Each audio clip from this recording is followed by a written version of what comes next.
We have a pretty fly boy here today to speak to you. But in the services, we know who does the work. And I would like you to stand, and I'd like him to stand up when I recognize him. My nephew Braden is here today looking like $1 million, and he's in the Army and serving our country.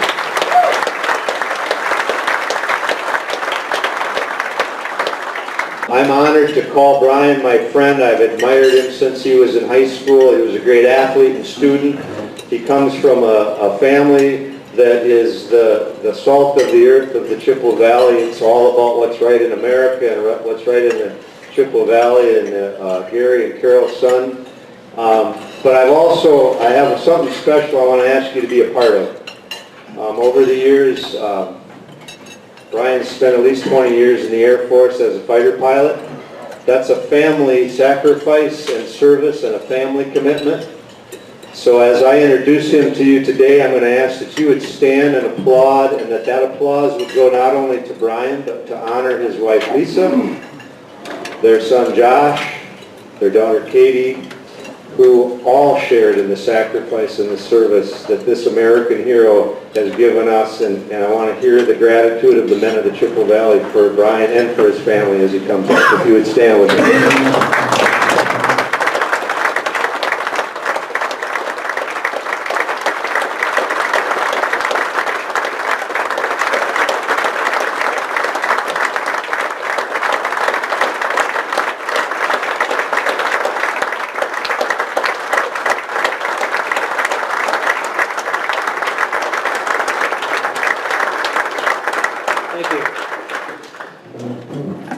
Thank you much. It's such an honor and a pleasure to be with you here today. Keith and I have been planning to do this for about 2 years. My schedule at United has been so crazy that it hasn't worked. So that this even got pulled off is just a blessing to me. And quite honestly, it's a blessing to me to be working with Keith. He mentioned a little bit about our history, but my very first race that started my running career was a Pure Water Days race, and Keith was there, and it was like a half-mile race, and he was so encouraging, and he kind of set me off on my running career, and now we're working together and encouraging each other on a different kind of race, and it's a lot of fun. So thanks, Keith. And then quite honestly, it's an honor to have a lot of the people here who taught me how to be a man. A lot of these people here in my church here in the Chippewa Valley. I can't tell you just what a pleasure it is to come back home and just be able to thank the men especially that taught me how not only to be a man, but to survive, a couple wars and survive life as a fighter pilot, as a Christian. It really means a lot to me. So to start off with, many of you may have come here to hear a fighter pilot, but honestly, when I left the Chippewa Valley for the academy and eventually became a fighter pilot, my identity was really never as a fighter pilot. I always knew that my primary identity was one who was created and loved by God, and my parents instilled that in me along with really the core message of the Bible. And since I'm a fighter pilot, I keep things simple. And I believe the core message of the Bible is God is with us and God is for us. And that's a powerful thing when you're dealing with life and how life can sometimes turn on you and get tough. And quite honestly, the way my mom and dad have taught me that, continue to teach me that while they're dealing with health issues and still working together as a couple and showing me what it really means to love someone.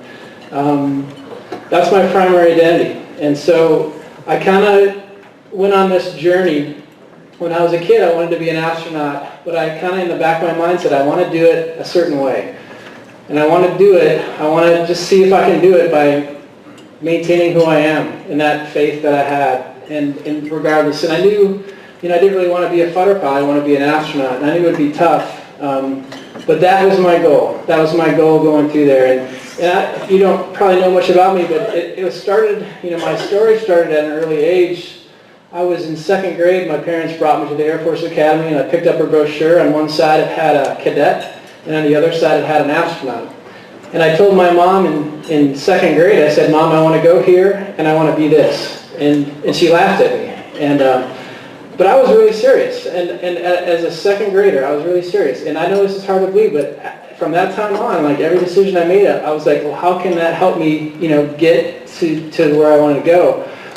And I think my mom thought I was serious when I was 11 years old and I wrote to the Air Force Academy and I asked them about their early admission program. And I said, I know I got a C in art in kindergarten, but I really feel that shouldn't be held against me. So anyway, so that's a little bit of background. Before I start though, that is my primary identity, but honestly, my other identity, I am a fighter pilot. I mean, and as a fighter pilot, we tell stories, right? So, there's a lot of things I'm not, but that really was part of my formative experience. And as a fighter pilot, every Friday we'd get together and we'd tell stories. And we told stories to honor the dead every Friday. We told stories to celebrate life, that we were alive, to live to fly another day. We told stories to let off steam, and we told stories just to laugh. And my contract to you today is we always had a rule in the fighter community, and that was every story that was told had to absolutely, as a rule, have at least 10% truth to it. That's my contract to you. Now, it was really more of a guideline. Because, as the alcohol started flowing, as long as it was funny, it really didn't matter. So that's kind of how that thing happened. And so, but I learned from these guys that taught stories. But the most important reason we told stories is because the younger fighter pilots needed to learn some things. And there was always a lesson to every story we told. We used humor because humor works, right? But we really were inviting these younger fighter pilots to enter into that story and go, oh shoot, I don't want to do that. That'll get me in trouble. Or, wow, that really worked for him against the MiG-29. I'm going to try that next time I have to fight a MiG-29 or something like that. So the power of story is amazing, and so that's really what I am. I'm a storyteller, and I'm not funny, nearly as funny as the guys that I flew with. I wasn't a drinker, so as you know. Alcohol tends to make things more funny, so I really had to work hard at telling stories, right? But the first thing you have to know with my story is that my very first memory in my entire life was of clouds. My father took me and my brother out flying kites. And I just remember obviously enjoying flying the kite, but looking up at the clouds, I was sure that they were like solid and that you could like jump on them and just sit on them. And I was like so amazed as a little kid. And my first dream was of flying because I wanted to fly and I wanted to see if that was for real. Were they real? Could I actually sit on them? And I could actually just hang out in a cloud. And so that was always in my mind. And I remember going to church at our Savior's Lutheran Church, and Roger Scott Root and Greg Coffin were just some amazing mentors of mine. And they would tell stories about this thing called the cloud of witnesses. And they would tell these stories about these heroes of the faith, right? That were in this cloud, and I'm like, see, there are people up there. They're, no kidding. You can't actually hang out in a cloud. And so I was really excited. And as I got older, of course, I was very disappointed when I learned that was vapor, and that was probably not going to happen in terms of clouds. But also, I became, as I got matured, I understood this cloud of witnesses. These were supposedly spiritual greats, right? But they were just ordinary people like you and me. Moses, he killed a guy. He was so timid. He was bargaining with God to not speak and kind of, hey, can we pick someone else? Pick my brother. David, well documented his failings with adultery and murder and of course Joseph was kind of an arrogant, little jerk as a brother, and I don't blame his brothers. I mean, I probably would have code red himself too if I was one of his brothers.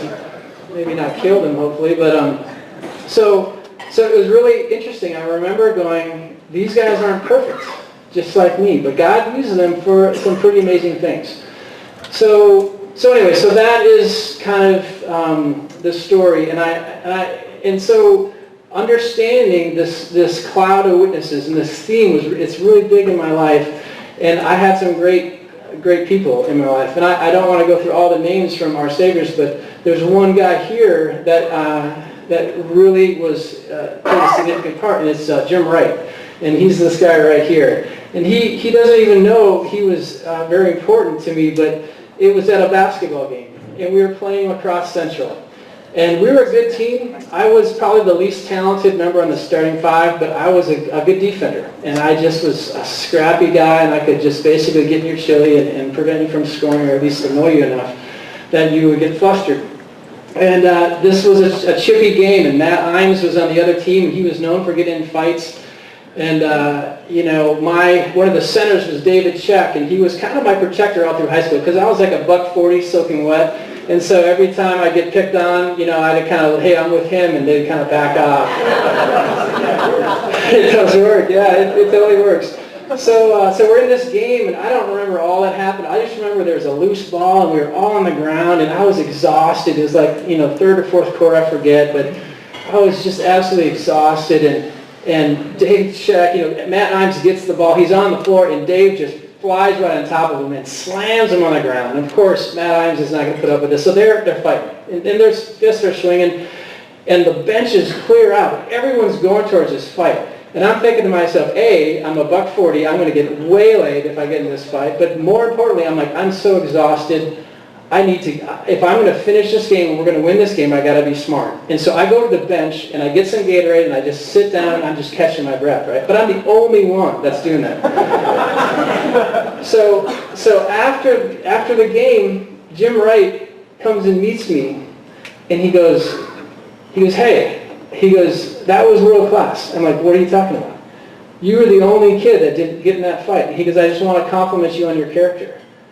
And you know, part of me is going, should I tell him that I'm a fraud? It has nothing to do with my character. I was exhausted. But honestly, that was a seed where I was going, you know what? I mean, you know, I have faith. I have a great family, but yeah, there are some things lacking. I'm not. There is something to that where I don't know. Do I have character? I haven't experienced anything tough. Right? I don't know if I do or not. So that led me to the academy. And I got to make sure I don't run out of time here. I've got United just called, and I've got a flight here in about an hour. I get to the academy, and well, it doesn't go well right away because my plane is delayed. My second plane is broke. The bus doesn't work to get to the academy. I'm the last Air Force Academy cadet to get in process. So while all my friends unpacked their gear and read the little book that tells you what you're supposed to do, I'm showing up at 10 o'clock at night, and my roommates are going, dude, go to sleep, we'll meet you in the morning. And of course, in the morning, at 5 in the morning, what happens in every military institution, you know, bam, bam, bam, wake up, we're going on a run, right? Right? I mean, right? You guys were even earlier than the Air Force guys. So I'm like looking for my underwear going, what's just happened, you know? And if I would have read the book, you know, when the upperclassman goes in the room, you snap to attention, you go, good morning, sir, and there's a greeting like, you know, go Air Force, be Army, no offense, you know, or go Air Force, sink Navy, sorry again, you know, but anyway, but I haven't read the book, right? So he walks in, and he goes, Gienapp, don't you agree? And I walk up to him, and I say, I'm sorry, sir, hey, nice to meet you, Brian Gienapp from Chippewa Falls, Wisconsin. Holy cow, he goes ballistic. He is like, oh, really? So he goes, come with me, Gienapp. So 2.5 hours later, you know, push-ups, sit-ups, yelling, I go back to my room, and I tell my roommate, I'm like, I'm going home. I'm like, this was not in that brochure. I'm like, no kidding. And he was this big, huge football player. And so he gets to the door, and he goes, you bet, you get by me, you can go home. I'm like, Troy, get out of my way. I have my 3 pairs of underwear, my toothbrush. That's all we could bring, right? I'm like, I'm going home. And he's like, no, seriously, you get through me and you can go home. I'm like, oh, dude. So I stayed another day, and these upperclassmen, they were trying to get me out to kick, you know, because they heard I was kind of waffling about my intent to stay. And so the next few weeks, they decided to limit the amount of food I was eating. So they were yelling at me while I was eating, and we had to do all this stuff. So I was basically losing weight. I lost 15 pounds in basic training, and I started at 145. And the final thing was at Jack's Valley, where we kind of play Army Soldier. You know, it's not anything what you guys do. It's the Air Force version, but But these upperclassmen said, this is going to be it. We're going to get Brian, and we're going to, no kidding, we're going to drive him out of the Air Force. And their goal was to take me. They had 3 guys, and they were going to take me on a run. And they were all going to run me to death, and then they were going to rotate. So I was going to run as long as it took. What they didn't realize is I was a runner, right? And they also didn't realize that even though they starved me and I lost 15 pounds, that's 15 less pounds I had to carry on this run. So I initially sensed that this guy wasn't up to the task, and so I started picking up the pace on him to about a 7-minute mile pace. And we're up at about 7,000 feet altitude, and after a mile and a half, he's toast. And so they hand me the next guy, and he's a little bit more in shape, and so I go, okay, let's go. So I take him to about a 6:30 pace, and he's going after a mile and a half. And then the final guy, he was in shape, he was pretty good. But I did the same. I took him about to a 6:15 pace. And finally, all 3 of them were just kind of exhausted. And so they start talking, and I'm looking at them going, dude, man, how long is this going to last? And all of a sudden, this girl shows up, and they bring her over to me, and her name was Hallie Calhoun, and she was on the NCAA cross-country team at the academy. She was an All-American. So she takes me on this run, and right away we're up to about less than a 6-minute mile pace, and I'm like, she is hurting me, right?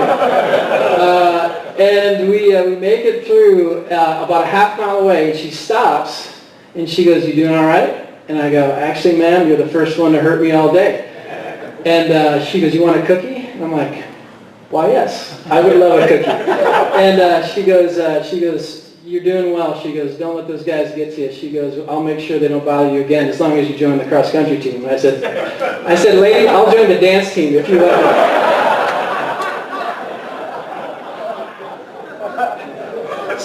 So that was the start of my Air Force career. And it also taught me that, I had a lot to learn about character. And especially, even though I was doing well academically, I was doing well militarily and athletically, you meet some people that really kind of change your life. And I had a friend, his name was OJ, and he was just as talented as I was, but he would do things like, I'm not going to study tonight because this guy needs me. I'm going to just kind of walk over and hang out with him. And he would sacrifice his grades to do this. And I'm like, man, I want to be an astronaut, man. I don't have time to do that. And I really started to see, I mean, I may have some talent, but I don't have character. I don't have character that I'm seeing this guy, and he had a deep faith, and we would talk all the time about our faith and stuff, but it was really impressive. So as a senior, we were talking, and he told me a story. And I won't get into it, but it was a lot. It was stuff that was hard stuff, and tragedy, and stuff that was really way too old for his stage of life. But I put that connection where the hardship and the adversity has created this character. And I was on the terrazzo, which is kind of like the big courtyard of the academy. It was night, and just like my favorite thing about Colorado was starry nights, and we were talking, and he left, and I said a prayer. I said, God, I want that. I want that type of character that combined with faith. Because I don't have that. I don't have that both. And I said something really dumb. I said, I don't care what it takes, right? So then there's 2 prayers you never want to say, and that's one of them, right? You also don't want to pray for patience, but this is a different story. But so I don't recommend that prayer for anyone, because quite honestly, that song, "The Wheels on the Bus Go Round and Round," that all parents know, right? Well, the wheels came off the bus. And it came off quickly, and it shocked me. And the real thrust of it was when I became a fighter pilot. And like I said, I was a kind of nerdy kid, didn't drink, didn't smoke, didn't go to strip clubs, all the stuff that fighter pilots in the Air Force back in the 90s did. I show up going, hey, let's fly. And they're like, well, shoot, you got to hang with us. I'm like, all right, let's go. Where are we going? And I'm like, dude, I'm not doing that, man. And they were like, dude, you got to be a bro. If you're not a bro, then you can't hang with us. And I'm like, no, I think I can, because I can fly, and I can fly well. But it was a challenge. The stuff I got counseled with was just crazy stuff. Like, I didn't have a bar act, so they bring me in. The commander says, dude, you guys start getting drunk with the guys. They don't think you got your back. I'm like, dude, I don't think so. And so, I was trying to be their DD, and so, one night I promised all all the guys in my class that I was going to take them home, they're all going to get drunk, and I promised their wives that, hey, I'll be the guy to take them home. And there's this guy called Fighrter. He was a senior instructor pilot. His call sign was Fighrter. He was huge. His femur was as big as me. You know, that's why they called him that.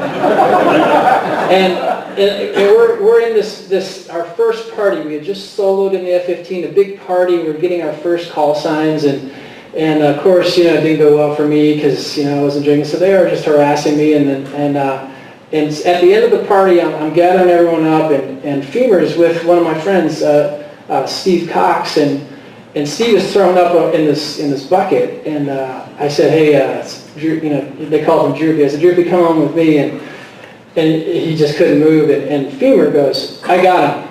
And I'm like, well, Fighrter, I said, I saw you just drank a half handle of Jack. I said, I promised his wife I'll take him home. I got him. This is my very first social event in the F-15, very first. And he goes, they called me Tega at the time. I got a new call sign after that, but he goes, Tega, step aside, I got him. I'm like, and it's just the three of us, and one of them's throwing up, right? And so I said, no. I said, I promised his wife I'd take him home, and I don't think it's safe for you to drive. He's like, Tega, if you know what's good for your Air Force career, you will walk away right now. And in my mind, I'm thinking, this whole ride, journey to be an astronaut is ending really quick. I mean, because no kidding, what am I going to do? And I know Droopy was throwing up, and he kind of looks at me with his white face like, holy cow, dude, what are you thinking? And I just looked at Fighrter, and I said, Fighrter, I'm not moving. And so this IP came that wasn't drinking. He intervened. This instructor, another supervisor came and intervened and got us away. But I had to go to counseling for that. And they said, what are you doing messing with Fighrter? And I'm like, do you want to have this conversation with any general in the Air Force? I'll go, you know. But that was the stuff I was dealing with, you know. And when it came to academic testing, I would be the only one of a few guys that weren't cheating. And so I'd be brought into a room, and they're like, hey, you're making the rest of the guys look bad.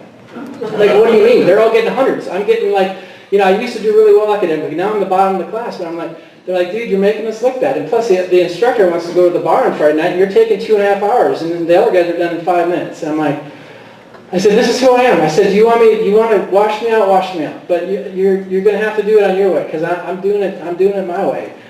And so I eventually got to the fighter squadron, the operational fighter squadron. We were, no kidding, ginning up for war.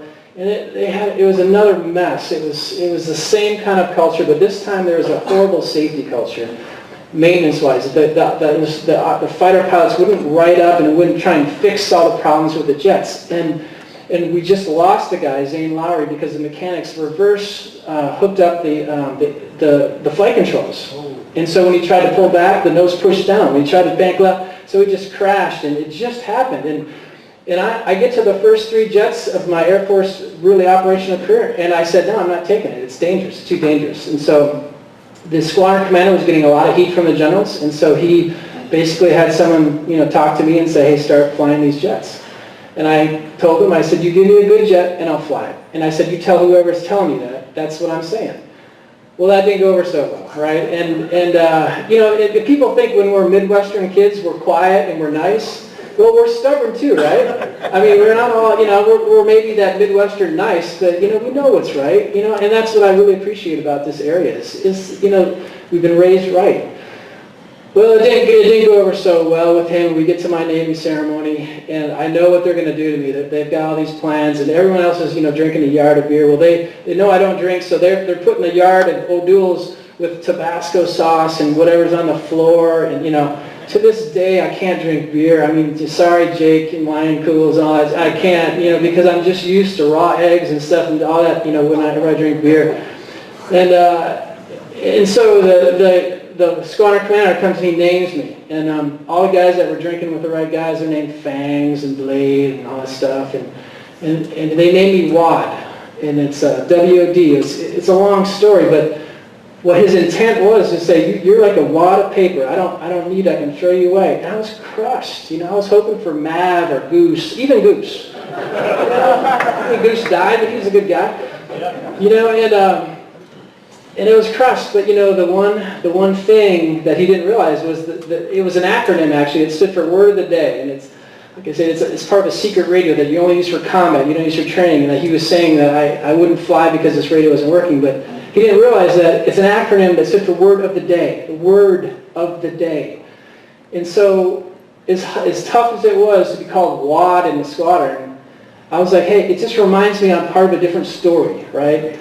But it was tough, and it didn't go well. And the very first deployment, we went to Red Flag to prepare to go to Iraq, and right after the Gulf War.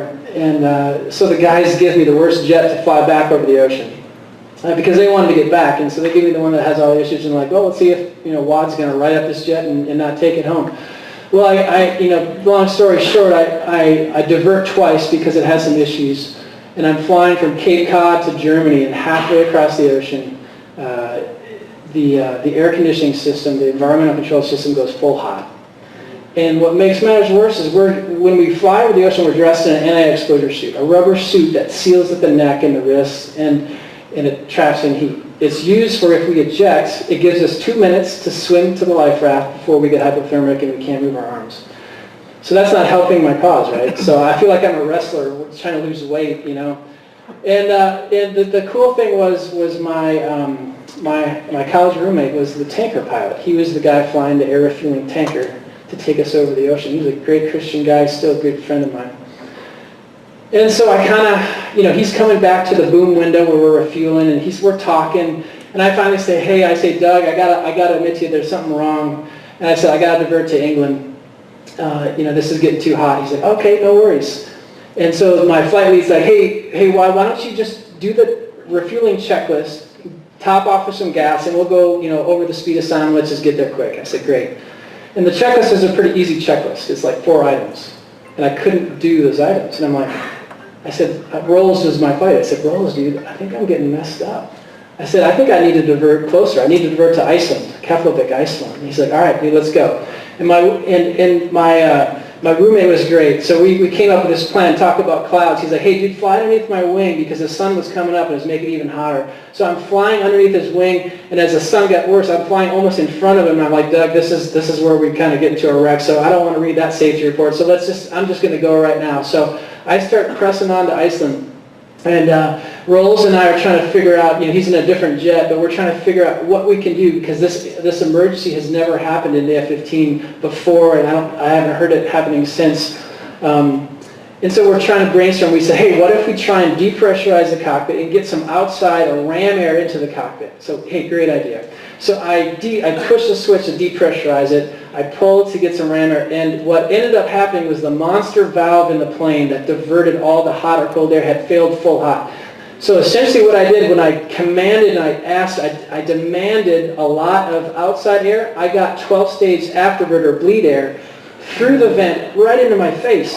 And it just took me by surprise, and I just went, oh my gosh. And I go to Rolls, I go, dude, I said, that hurt. He's like, what are you talking about? I said, that was hot. He goes, well, put the switch back in. And so I slammed the switch back in, and then another blast comes right through the vent, even harder than the first one. And I look up, we had 3 mirrors in the F-15, so we could check our hair and make sure, no, that's not what they were for. But I look, and everywhere my mask wasn't, I had like a 1st-degree burn. And then I noticed that on the sides of the ear cups where my mask was, it had melted to my face. And I'm like, I said, dude, and then very soon the metal became too hot to touch because the air in there was getting like over 100 degrees. And I said, Rolls, I'm in deep trouble, man. So I'm going through Gatorade, like huge. Believe it or not, I had 8 bottles of Gatorade because this problem had happened before. On that one flight, I diverted, so I was kind of thinking, maybe something could happen. I want to be prepared, but I was ripping through the Gatorade faster, and I knew what to do with. And I had 44 minutes left. But the problem was, as soon as I ran out of Gatorade, I started hallucinating, and there was a cloud down below, and I start diving towards the cloud. And Rolls is like, "Where are you going?" I'm like, "Dude, I'm landing in Iceland." He's like, "Dude, are you okay?" I'm like, "What do you mean?" He's like, "That's not Iceland, that's a cloud." And I'm like going, "Holy cow, Rolls." I said, "Dude, I am seriously getting messed up. You are now my brain. I cannot rationally process anything." And we talked about blowing the canopy, but it was like, you know, it would be like going from, you know, 100 to like the air temperature there was like minus 53. And I just wasn't sure, Celsius, I wasn't sure if I could make that switch. And plus, when you do that, it's so noisy, you can't communicate. And he was my mind. So I said, Rose, I said, I need your mind. I said, I think I can do this, but I need you to be my brain, you know, to be my, my judgment. Well, you know, pretty soon, you know, I noticed I was making up games to take my mind off the pain, and you know, I'd take off a glove, I'd put on a glove, I'd take off the other glove, put on a glove, I'd drop my mask, I'd put back on my mask. You know, just anything, I'm like, forget about the pain, forget about the pain. Running is a good preparation for this, right, Marty? You know, just forget about the pain. And, but pretty soon I noticed I had stopped sweating. And I'm like, dude, this is bad. It's 100 degrees and I stopped sweating. There's salt over my face, and I noticed that my heat was kind of radiating down my left arm. I'm like, oh my gosh, this is not good. And, you know, you're kind of faced with, this is it, right? And I just remember thinking, this is not how I thought my life would end. I'm getting cooked alive, you know. I was like, man, it would be great to go out in a blaze of glory and, you know, I don't know, get shot down. That's even better, but I'm getting cooked alive. And I remember, you know, I remember praying, and, you know, I call this like an arrow prayer. And it's, you know, for all of us who played hoops, you never even play hoops and the ball goes scooting over to a different side of the court and you go, hey, a little help. Quite honestly, that's all I said. I said, God, I could use a little help. And, you know, I'm not doing so hot.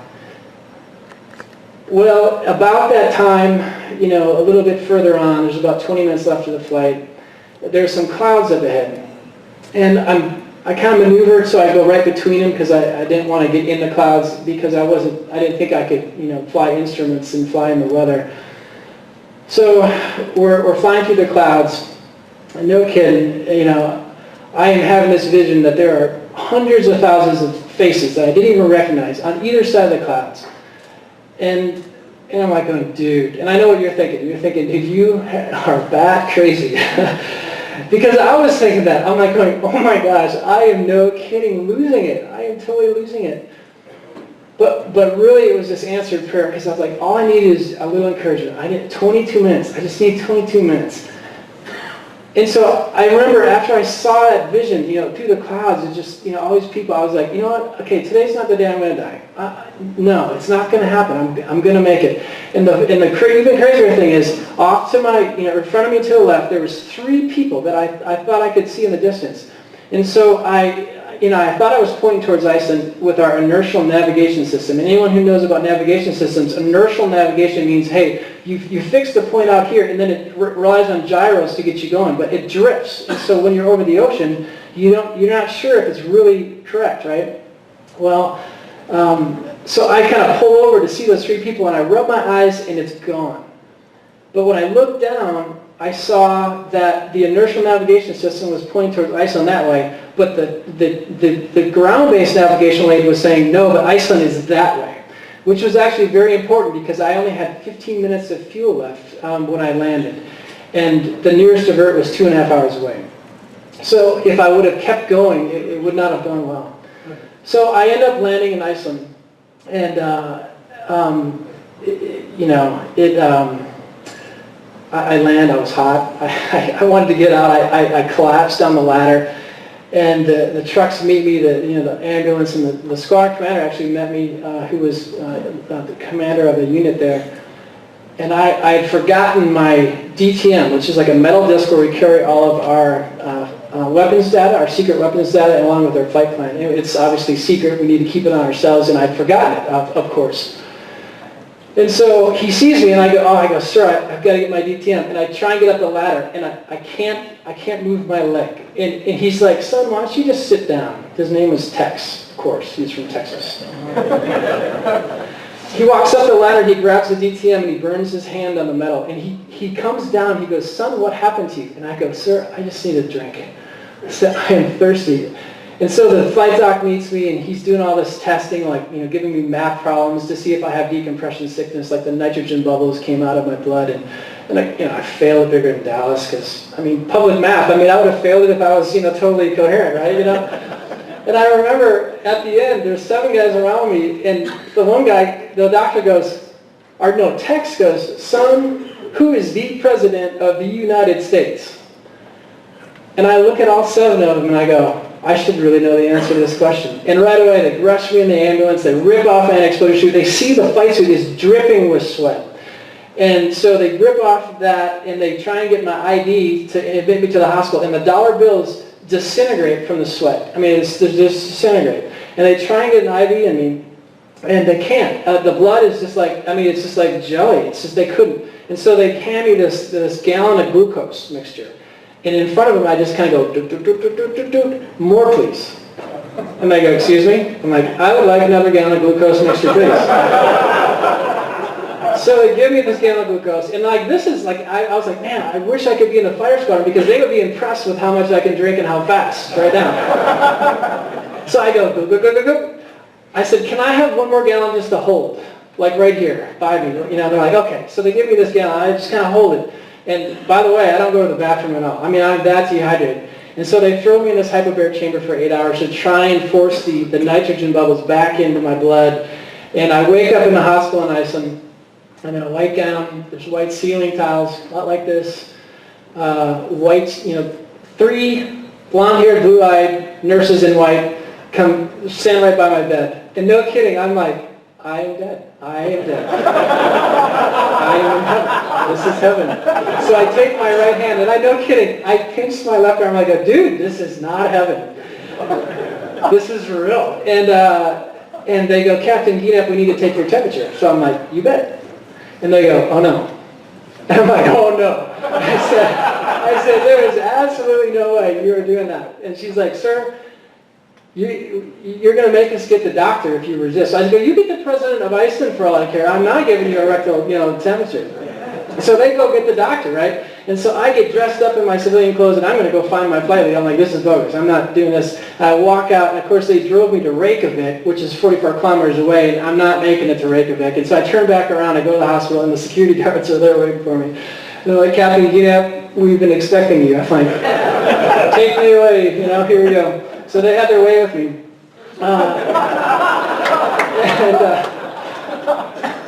And later, they sent the maintenance guys to fix the jet, and the maintenance guys, and the doctors, were kind of working on me, and the maintenance guy says, I need to talk to this guy. And he came and he said, dude, what happened to you up there? And I said, dude, all I know is it just got hot, and every switch I hit, it got hotter and hotter. And he's like, man, he goes, dude, we had to fix your plane in Iceland. The temperature is 40 degrees outside with the canopy open, without being, we were just in shorts or whatever work clothes we had. We could only run it for 5 minutes at a time. We had to get out. It was too hot. I'm like, I told you it was hot. So anyway, I get discharged. I hear whispers of the doctor saying, we think you might have brain damage, and my kids would obviously agree, But, I was talking to Rose after. I said, Rose, I don't know if they're not right. I mean, everything's fuzzy. Honestly, everything's fuzzy, and there's this little thing called PTSD that happens, when that whole thing transpires. And I had it. I had it bigger in Dallas. And for those of you that struggle with it, there's a trigger. Heat was one. Light was one from the clouds. Crowds of people were one. And not only do you remember, but you relive. And when I say you relive, it happens again. And so my wife and I would have secret signals we'd have whenever it would start happening, and we'd be in a crowd, and I would give her the signal, and she'd get me out of there. And it was hard. And for the first time, I dealt with fear, like real, true fear. I was totally afraid of a lot of things. But what I was most afraid of, I remember I came back to here, and for whatever reason, my mom and I went to Fazoli's. I don't know why I took her to Fazoli's. And I said, Mom, I'm not afraid about, not being an astronaut. I'm not afraid about even losing my wings. I'm afraid that I can never love another person again because I'm so consumed. I mean, I'm not in control of, my body. These triggers happen, and I can't love it. I can't even care about another person, and I'm married,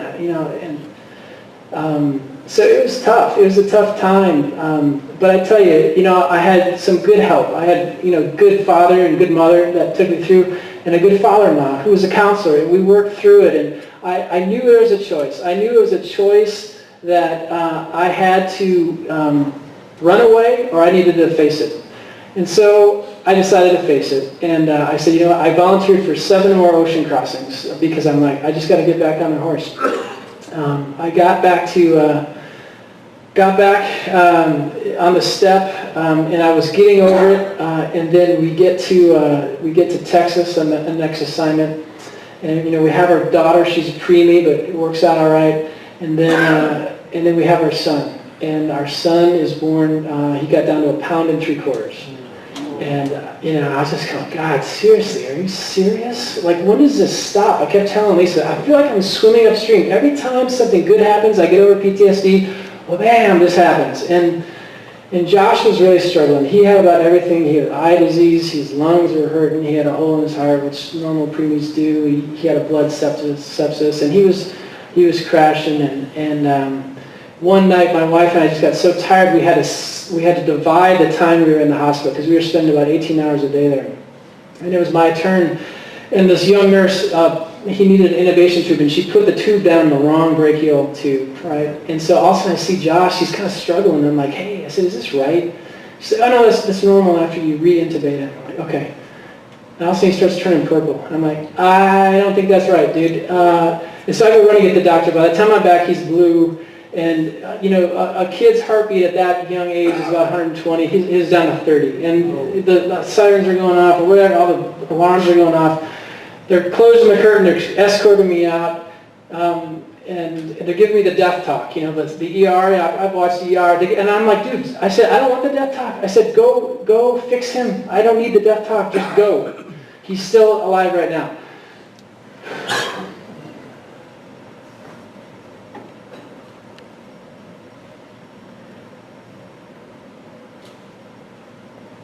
So I go back in the car, and while we were waiting, they stabilized him. And I tell you, I had the most honest prayer with God I've ever had. And I can't say I was really mad, necessarily. I just was like, God, you're killing me. I said, but I said, I don't care. I mean, the PTSD, I don't care. I didn't care about, I don't care about anything, but that's my son. I mean, why don't you, give me his lung disease, give me his eye disease, And then, I had this, this conversation with him, and it was almost like a dogfight. Then I started getting mad. I'm like, dude, the prayer is for me. And then I just said, I said, God, I said, enough. I said, I don't want your character. I don't. This is too tough. I said, you are killing me. You are absolutely killing me. You will kill my son and you kill me. I mean, it was that, and then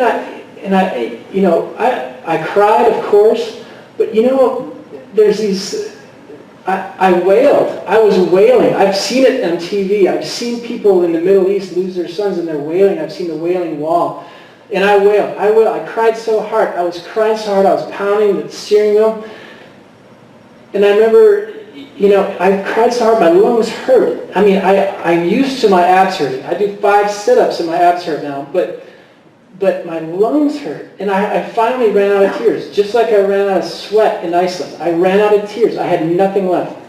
And I said, God, you just don't get it. That's my son. And it was, but of course he did, and it was almost like a pause, and I, like I said, I wasn't mad. I'm like, of course you get it. Of course you get it. And it just made that story, of faith that I was raised in so much more poignant. I was like, I totally get it. I mean, I totally get it. So Josh ends up coming home. But the PTSD's back, as you can imagine, and it's a different face. I keep seeing Josh's purple-blue face every time I go step to fly. And so the first 3 times I go back to the spot and I go, hey, we're going to fly, and I would see Josh and I go, can't fly, gotta go. And I go, sorry guys, I'm canceling my flight. And that happened once, it happened twice, it happened 3 times. Finally, they brought me into the commander's office, and the commander said, dude, you're a pilot, you need to start flying. And I'm like, boss, I said, I'm trying, I can't. He goes, well, why don't you go out to lunch with KC, who's a great Christian bro of mine, still is to this day. And he took me to lunch, and he said, he said, Wad, he goes, dude, no one will follow you. You walk away from this, walk away. Dude, you've gone through stuff that no one should be expected to keep flying. But he said, but here's the deal. Sometimes God doesn't give you the grace to see the whole picture of how you're going to get through this. He just gives you the grace for the next step. And I don't know what clicked, but something clicked in that. He said, and hey, he goes, I tell you what, I'll talk to the commander, let's grab the keys, let's just go up and let's fly, let's go have fun. And just the next step. And I go, okay, I'll try it. And I remember suiting up, and we put on our G-suit, and we zip up the G-suit. I remember I'm zipping up that G-suit, and I see Josh's face, and I'm going, next step, next step. I just need to zip my left G-suit zipper, and I would zip it up, and the face would go away. And it was like I was walking in cement. It's just everything was such an effort. We got to the end of the runway, though, finally, and we took off. And, we blast off, and, there's clouds everywhere, and I'm like, this is why I love this. I feel like I'm participating with God in something cool. Just like the story we've been talking about. And it was like gone. But the funny thing was, it wasn't gone when I prayed to God and said, God, take away this. It was someone with flesh and blood that came to me and said, no, I got it. I'll walk this with you. I got this. And so it was good, and it gave me an empathy that made me a much better instructor pilot. I was connecting with these kids. It was great, but I was like, I'm done. I took a stress test, and out of a possible 400 points, with 400 being you're probably going to die in 6 to 8 months, I got 600. So I said, Lisa, I just don't think this is good, like health-wise. So I think I want to be a pastor. There's a seminary. I want to get down. I want to teach people what I've learned. And so we go down there with a bunch of people from our church. It's like a signing party, like an NFL draft day without the money and the hat. And so I go and I hear the whole song and dance. I'm like, yeah, this would be great. We're ready to sign on the dotted line. Everyone's waiting, And I go to Lisa. I'm like, I can't do this. And she was like, what do you mean? Does everyone here? We're all here. We're all waiting, And I said, we need to go back to the F-15. And she goes, what do you mean? That nearly killed you. And I said, yeah. I said, it nearly killed me. And she said, and you hated those guys. And I said, yeah. I said, that's exactly. I mean, how can I say I want to be a pastor and teach people about the love of God, and I failed, I just totally, I blew it, I mean, yes, they did some bad stuff, they're, what the heck, I need a redo. And like a good wife, I mean, the applause for Lisa was world class. I mean, she was like, all right, let's go to the F-15. We knew the war was kicking up. She's like, bring it on, let's go. And so we went back to the F-15 with a whole new mission. I didn't care. I still cared about being an astronaut. I was still working towards that. Actually, with the whole thing, I was an alternate for test pilot school, so it's still happening, but it was totally different. We were just like, what? Our goal is just to go and just, what communicates love to those guys? What communicates the grace of God to those guys? Well, are you going to hang with them in the bar until 2 in the morning while they're drunk and thrown up and be their friend? Are you going to be the guy that has their back, whether it's, socially or whether it's in combat? And so I said, God, here's the deal. I don't want to do this. I said, this is the last thing I want to do.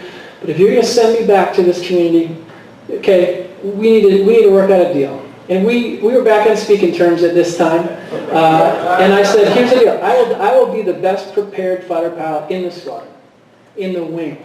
I said, but you need to give me abilities beyond my abilities. Because what communicates to a fighter pilot, as you can imagine, to any soldier is, are you good at your job?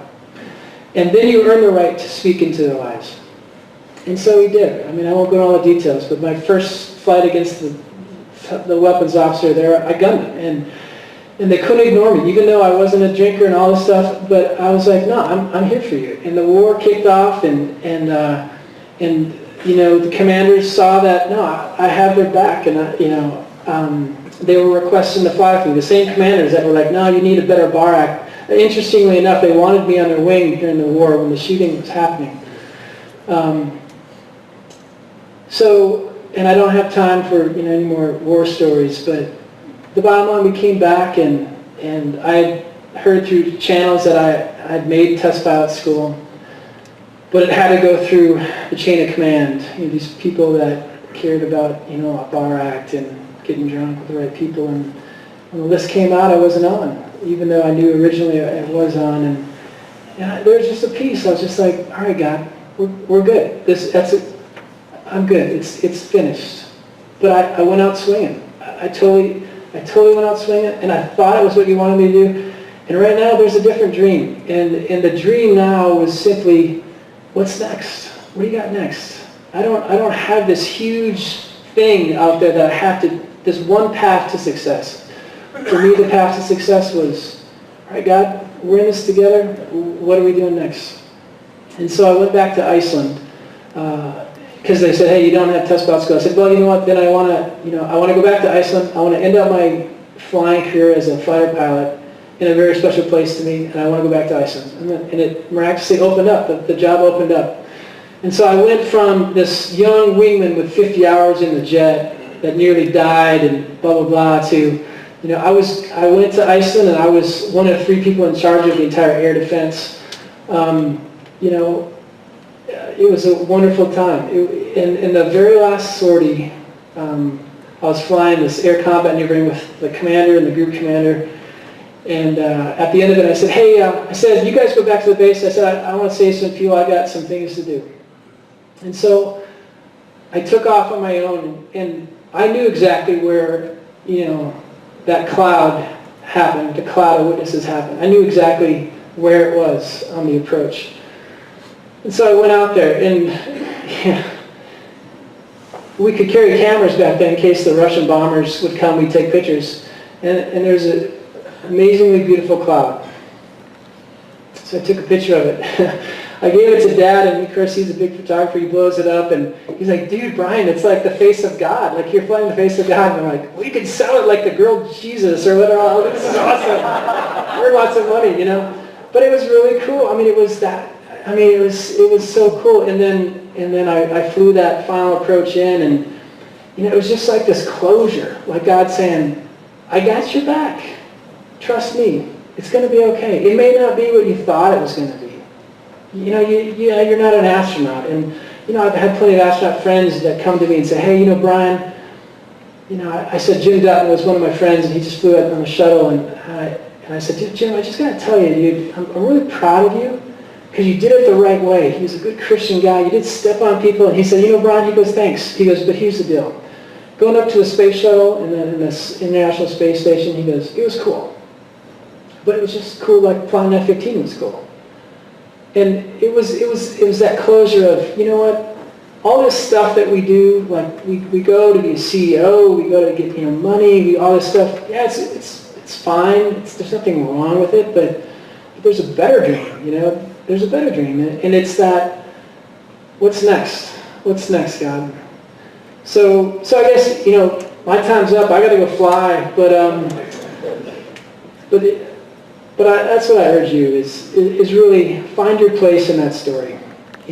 Don't be afraid to talk honestly to God. He can handle it. And I urge you just to live with that daily, hey, what's next? What do you have for me next? And if you do, it'll be quite a ride. And I wish you the best. So Godspeed. Thanks.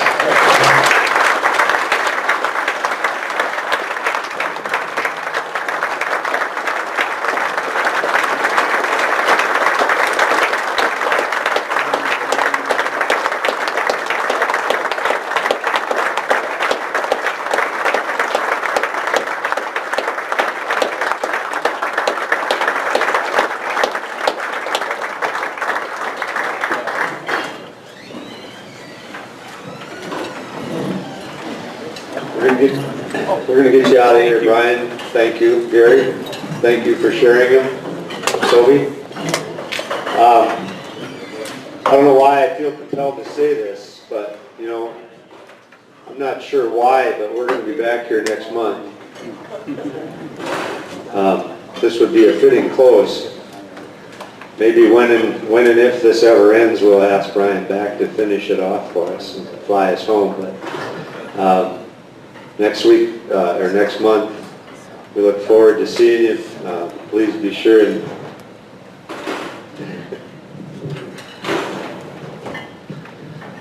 tell your friends. You probably walked by a guy today that needs this encouragement. I know I probably did. This is what it's all about, is encouraging, inspiring men, training them to be leaders, and we're here for each other. Right? And in the legendary words, you don't have to go home, but you can't stay here. Thanks for being here.